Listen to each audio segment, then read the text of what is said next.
అందరూ దూరంగా ఉన్న గేదె ఒక కోతి దగ్గరైంది. ఒంట్రిగా జీవిచేసిದ గేదె ఎవరూ దగ్గరకు రాలేదు. ఒకరోజు కోతి చూసింది, ఆగి గమనించింది. కోతి చెట్టు మీద కూర్చుంది. గేదెను చూస్తూ ఉంది. గేదె పైకి చూసింది,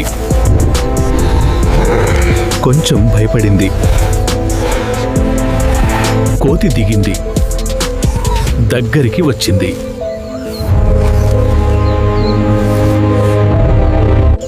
గేదె కదలలేదు, శాంతిగా నిలబడింది.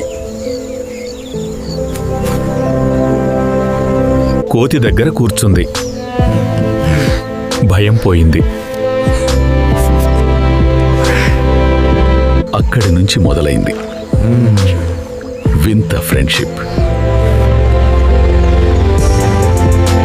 గేదె నడిచింది,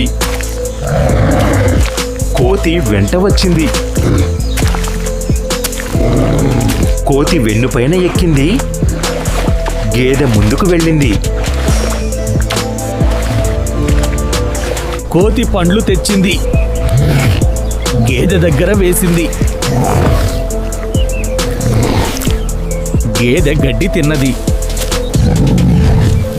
కోతి చూస్తూ ఉంది. వాళ్ళెప్పుడూ కలిసి ఉండేవారు, వేరుపడలేదు.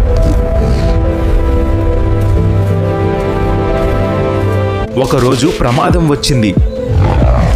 గేదె భయపడింది. కోతి చెట్టు మీదకి ఎక్కింది, చుట్టూ చూసింది. కోతి ప్రమాదం చూసింది.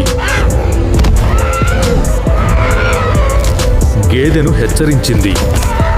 గేదె వెంటనే పరుగెత్తింది. ప్రమాదం తప్పింది.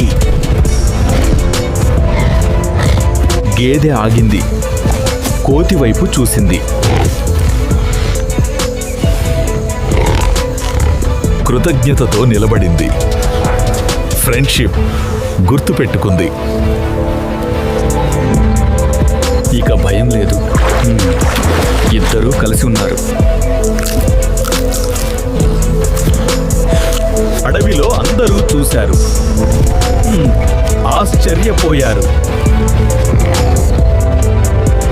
ఫ్రెండ్షిప్ గొప్పది, మనసులు కలిపేది.